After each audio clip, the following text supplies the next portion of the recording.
Good morning. I'm very happy and honored to be here. I'm going to speak about the broader context, political context of the Russian politics of memory, or as I prefer to call it, historical propaganda. And I think that we should look at it also from the point of view of the ongoing confrontation between democracies and autocracies in a global scale. And I totally subscribe that in this given this broader political context, we must support independent Russian and not only Russian historians as much as we can. First, I would like to identify the key factors shaping the current historical propaganda in Russia. First is the lack of national identity. The imperial idea, the mythologized glorious past, is supposed to consolidate and unite the otherwise deeply atomized society. And this atomization is not only the result of centuries of Russian history, but also of deliberate efforts of Putin's regime. The second factor is the lack of confrontation with the totalitarian past. As we know, the perpetrators of the Soviet state terror have never been punished, and this gave the opportunity to revive this totalitarian past, the pride with this kind of powerful state, and that has resulted in the myth of the good empire and the idea of Russian supremacy. And this idea of Russian supremacy has two principal aspects. The first one is of religious nature, it's messianism. We are Russians, God is with us. And the other one, the non-religious one, is the idea of state civilization reflected in the new draft concept of historical education. The third factor is the vested interests of Putin and Putin's inner circle, as well as the broad nomenclatura. They want to legitimize the oppressive regime. They want to legitimize the corruption. So they, at a certain point, quite long ago, almost 2 decades ago, they decided to shift the society's focus from domestic to foreign policy and from future, and the regime is not able to offer any kind of attractive idea for the future. So they shifted the focus from future to the glorious past. And they have been playing on deeply ingrained public beliefs, phobias, myths, and fears, because this kind of propaganda quite widely resonates among the Russian public. And the fourth factor is the ambition to destroy the current international legal security order in Europe. And it is a kind of revenge for the lost Cold War, but this is also about Putin's personal ambitions and obsessions. But again, it's also about the systemic legitimacy of the regime, because democratic values are seen as a lethal threat to the regime. So they decided to present them, the values, as the lethal threat to the Russian statehood too.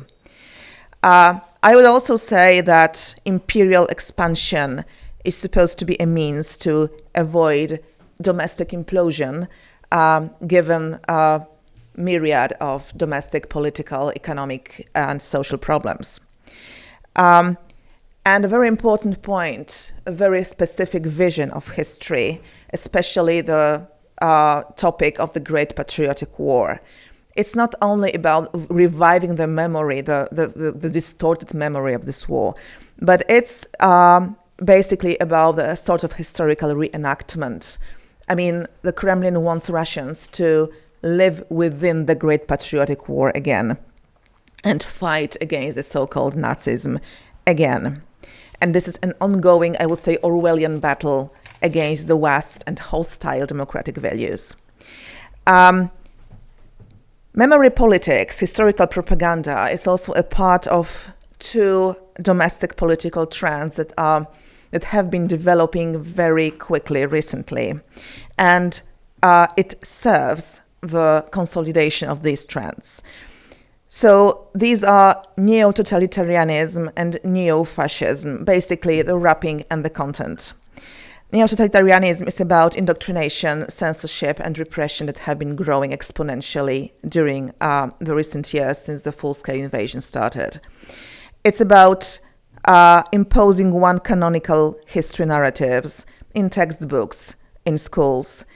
It's about punishing those who present alternative visions of history based on facts. It's about an ambition to totally control what people even read on the internet and say in public, but sometimes also in private. And it's about a very peculiar social engineering project carried out mostly in the patriotic education process.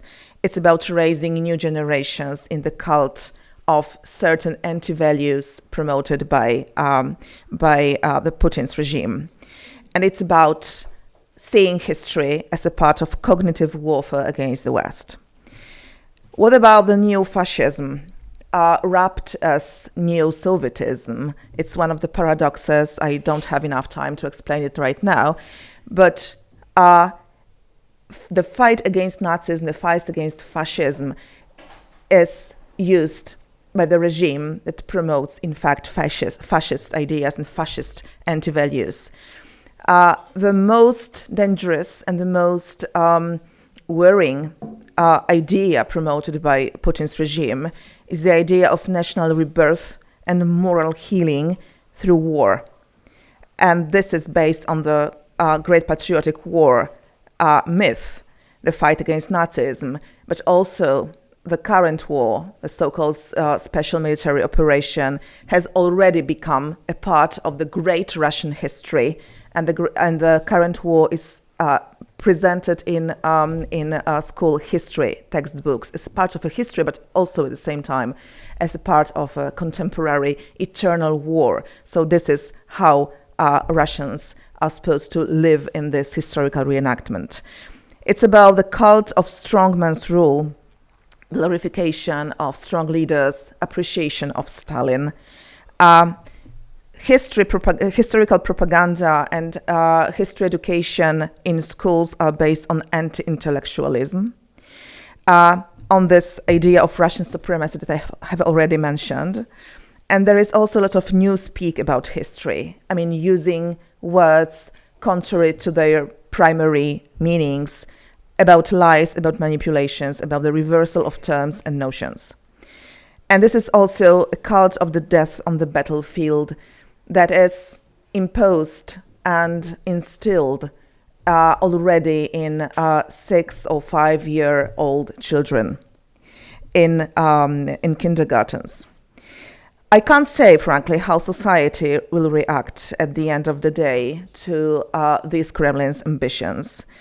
But what we have seen for decades now is the impressive ability to adapt to all kinds of oppression and repression. But also, the regime has been growing the new expanding group of beneficiaries of the war, not only in financial terms, but also in moral terms. And what makes the situation even worse is the lack of alternative.